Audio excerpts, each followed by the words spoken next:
I think walking is the best form of exercise all around. Our bodies are designed to walk. It requires no equipment. Everyone knows how to do it. It's free. You can do it anywhere, anytime, and it carries the least risk of injury in any form of exercise. The only thing you really need for it is a good pair of properly fitting shoes. There's nothing worse than having footwear that doesn't work. I mean, an immediate problem is that they cause pain to your feet, but worse problems that may not show up until sometime afterwards, you can have knee pain, lower back pain, really any kind of musculoskeletal pain, as well as fatigue, which limits your ability to do the kind of walking that meets physical activity requirement. From the integrative medicine approach, we're always looking at simple, low-tech, non-invasive ways of improving health. And I think an obvious area in which to concentrate is designing really comfortable, effective footwear that can enable people to have an active lifestyle.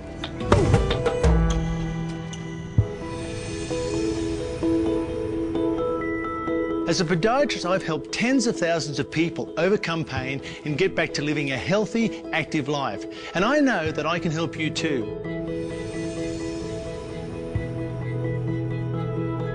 One of the common things that I've been treating for many years, which seems to be throughout the majority of the population, and approximately 70% and over, is the excess pronation. And for those who don't know what excess pronation is, we'll do a demonstration later. Yeah. But basically it's the rolling from the outside of the foot or the shoe to the inside on an excessive manner. And basically that causes a chain reaction of postural effects through the foot, the knee, the hip and the back. And one of the main reasons for that is because the human foot was designed to walk on soft natural surfaces. And the most significant thing we have is a human footprint. So the human footprint is almost like an ergonomic device if you look at it. It cradles the foot, holds the arch in position, and it gives your foot something to leverage off to move from A to B with normal walking or even standing. So in the last, say, 200 to 1,000 years, all we've done is remove these natural surfaces, particularly with the industrialization, hard concrete floors. And the most significant thing we've lost is a human footprint. So when you hit the ground now, instead of the ground contouring to your foot, giving you an ergonomic base, the ground doesn't move. So when you strike the ground, you actually have to conform to suit the ground, which creates that knock-on effect. The aided motion system, which is the key part of this product, is a combination of two design patented technologies. Firstly, we have the triplanar motion control system, which is built into the shoe via an orthotic. Triplanar motion, for those who don't know, basically means the foot and the whole body moves in 3 different planes at once. From a mathematical point of view, it's like an X, Y, Z on a graph. You can pinpoint everything. So basically, like we said on Rionda's foot, we didn't want to have too much movement at end range of motion in joints in the wrong planes. And these are controlled via this rear foot and midfoot section. And you can see there are some shock absorption parts on the bottom, but only very small, because shock absorption isn't the majority of the issue. It's only required here under the heel and again under the forefoot. Now I'll just show you on the sandal because I want to go to the first ray thing last. The triplanar motion control system is controlled here, in through the midfoot, and again we try and prevent excess rotation through the incorrect planes. I've drawn a dot on her knee, a line down the front of her shin or tibia, a cross on her ankle, and a cross on her second metatarsal.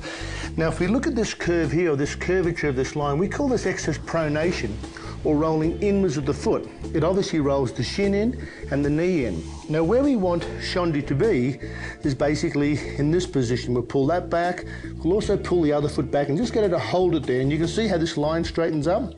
The knee is now pointing in the normal, what we call sagittal plane or front direction, and this line is running right over the second toe, so the knee and the second toe line up. Now if we let her foot just relax now, Shondi, you'll see that the foot rolls back in, and that excess pronation actually collapses the arch, puts a lot of pressure on the big toe joint, and this creates a lot of stress with all the musculature, the knee, and even the foot. Now what we're going to do is get Shondi in the Dr. Weil integrated footwear sandal and compare her to a regular sandal. So in this sandal here, you can see that the foot, the line is nice and straight, and basically it's like that because the foot is maintained from a side profile, from the heel to the midfoot, right up through the forefoot. And this basically controls the balance of the whole foot. Unlike this flip-flop, or what we call sandal, whereby there is no support, the foot is allowed to roll inwards, basically because there's no control around the heel or the midfoot or even the forefoot. So basically, this is what we want as far as alignment goes.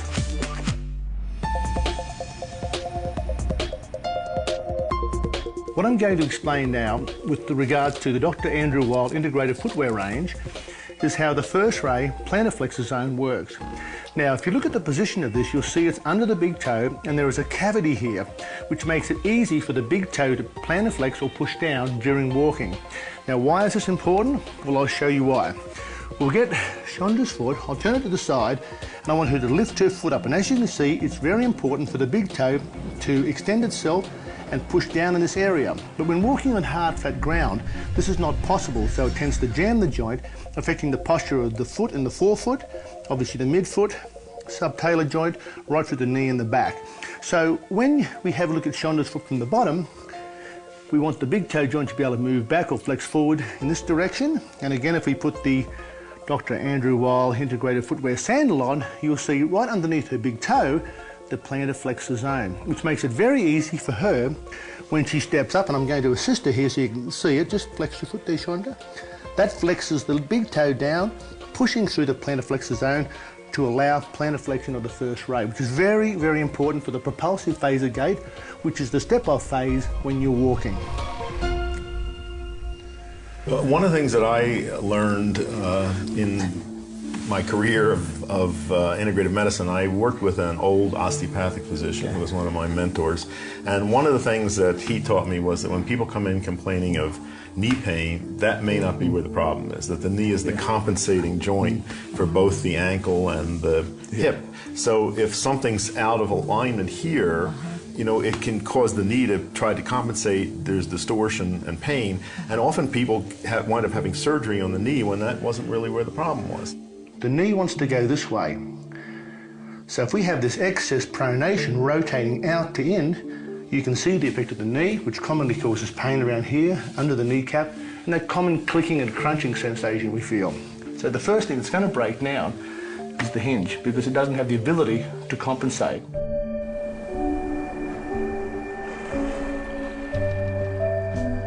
My own interest in shoes is that I'm an active person. I hike, I walk on a variety of terrain, and I've had some bad experiences with shoes. It just didn't work for me. And when I find footwear that's really comfortable, it's obvious, and it's something that I want to wear all the time. I think if your feet hurt, life is miserable. I mean, it's that simple.